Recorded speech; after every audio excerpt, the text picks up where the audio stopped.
taking a risk or not standing up for what you believe in is an enemy, is unconscious at the bare minimum.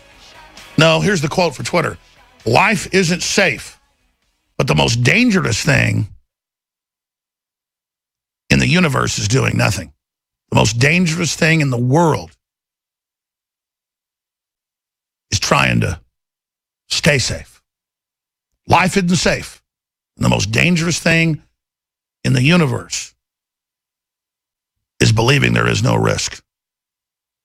And people then just live paralyzed. Susan Rice, if you just tuned in, obviously yesterday, Mike Cernovich joining us in the next segment. Whistleblowers. Clearly it's Bloomberg, 45 minutes, an hour after he posted. It's the exact story he put out. It's what they put out. They, oh, okay, it's true, Susan Rice. Oh, you know, it's true. Here it is. Top Obama advisor sought names of Trump associates in intel. They already admit they unmasked the names. They just keep playing games like they're not going to release the info.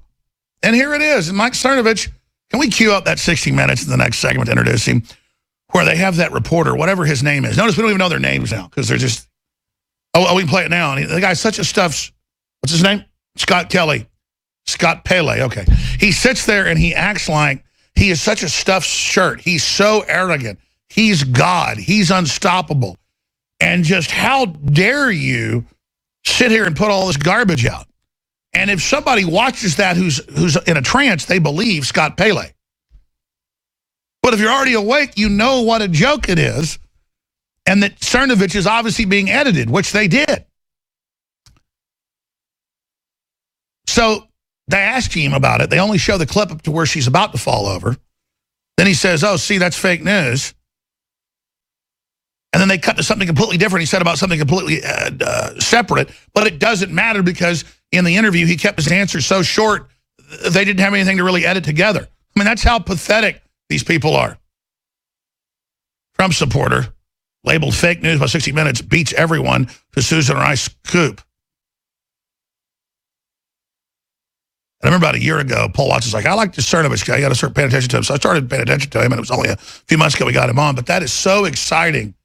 And notice, I can just tell, Cernovich is just in there. He's kicking their ass with the truth, so they're attacking him. That's what happens when you're doing the right thing. Here's Scott Pele, the lord of arrogance and acting like he's in charge. He doesn't have the facts. He just has, oh, ridiculous. You say the sky's blue. I'm Scott Pele. Here it is. She had a seizure and froze up walking into her motorcade. Well, she had pneumonia. I mean, how do you know? Who told you that? Well, the campaign told us that. Why would you trust the campaign? The point is, you didn't talk to anybody who'd ever examined Hillary Clinton. I don't take anything Hillary Clinton's going to say. Back it up at the start. Doctors don't talk to people they've examined. You know there's health laws as an investigative journalist. He got it from the campaign, a known discredited organization in the WikiLeaks of total liars. And the Supreme Court, as Cernovich told you in the interview, sources, shouldn't have said that, it was a slip, and the Secret Service, her in the black ambulance falling down and having seizures every 45 minutes. But you know that, don't you, Scott Pele? Let's go out to break with him. Here he is. She had a seizure and froze up walking into her motorcade. Well, she had pneumonia. I mean, how do you know? Who told you that? Well, the campaign told us that. Why would you trust the campaign? The point is, you didn't talk to anybody who'd ever examined Hillary Clinton. I don't take anything Hillary Clinton is going to say at all as true. I'm not going to take her on her word. The media says we're not going to take Donald Trump on his word, and that's why we are in these different universes. And you know, I like Cernovich because he's kind of like me. He's being real, so he's sitting there kind of excited and pulling up the info. They all see that as, oh, look, he's not all scripted. It's all, they're not like Scott Pele. The public likes him because the info's true and he's real. See?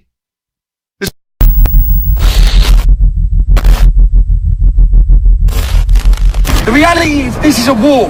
These people are waging war on us for time. This has gone on for 1,400 years. This is nothing new. And the whole time while this goes on, police leaders or political leaders want to invite more. They want to invite more. So Tommy Robinson saying things now you can get arrested for in England, but he keeps doing it. Here you are beaming into the United States and what's left of the free world. Thanks for joining us. Thanks for having me on, Alex. I was born in 1982. When I was born, we had one mosque. There's currently 30 mosques in my town. My town is 30 miles north of London. It was the launching pad for the 7/7 bomb plot. It was the fertiliser bomb plot. The Stockholm bomber. There were Muslims put in jail this year for planning to behead an American soldier on the streets of the UK. Currently, 40% of my town is Muslim. I've seen firsthand the problems that this culture and this ideology will bring to your town. I've seen the attack on your freedom, on your free speech, on your women, on your culture, on your identity, the erosion of who you are. Everything comes under attack. And of course, not all Muslims, but this is a reality of what I see. Now these are facts, and I understand liberals don't like facts. 3.4% of England is Pakistani. Okay, Pakistani heritage, 3.4%. They are responsible for over 30% of the birth defects. These are all problems that will come with Islam. In the UK, we've had 66% of British Muslims said they would not report on fellow ISIS fighters. 66%. So when we talk about terrorism, terrorism's very bad. We've had 12 planned terrorist attacks last year.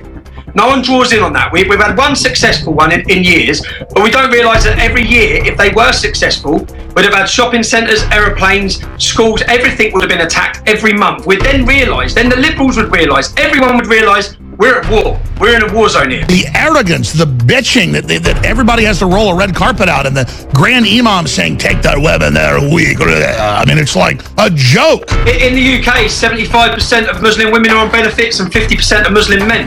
When you talk about taking our women, most recently in Cardiff, which is the capital of Wales, we had an imam who said the time is coming soon when we take the non-Muslim women as sexual slaves. Where we don't need an imam to say that, because Muslim men already in our country are taking our women as sexual slaves. We have street level gang grooming, they call it grooming in the UK, like it's cutting the hairs off dogs. Really, it's a rape jihad. It's a rape jihad going on in our country where 90% of the convicted perpetrators are Muslim men. 20% of them are called Mohammed. We're told continuously this has nothing to do with Islam. This has everything to do with Islam. Crashing through the lies and disinformation, it's Alex Jones on the GCN Radio Network.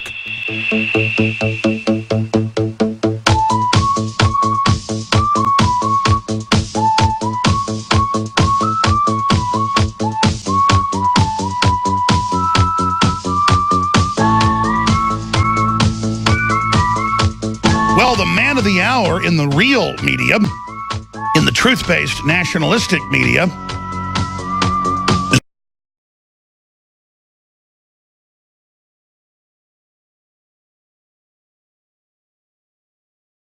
Mike Cernovich, but he's not anywhere in the mainstream news. When he broke yesterday morning,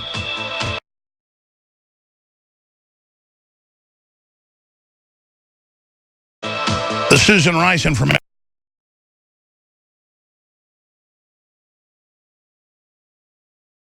aired soon, where she says, I do not deny I did it, but I did nothing wrong. So let's get it straight. You spied on Trump for political purposes. You said you never did it. All of you lied. Now you've been caught. Blackwater founder held secret Seychelles meeting to establish Trump-Putin back channel on January 9th. The United Arab Emirates, who he represents and has built an army for, wants to meet to then have Trump cut off Iran once he becomes president. So now, oh my God, you're not allowed to talk to the United Arab Emirates. And of course, the Russians were there trying to get the Russians to join the United States in not being allies with Iran. That'd be a great victory for the United States. How dare Eric Prince? This meeting is the leader of the United Arab Emirates, totally legal. Eric Prince is now international citizen.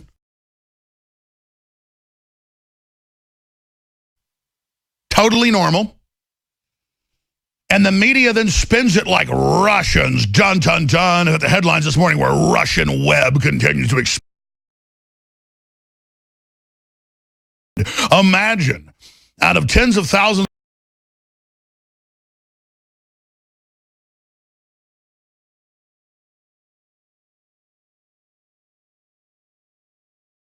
supposedly already going to have meetings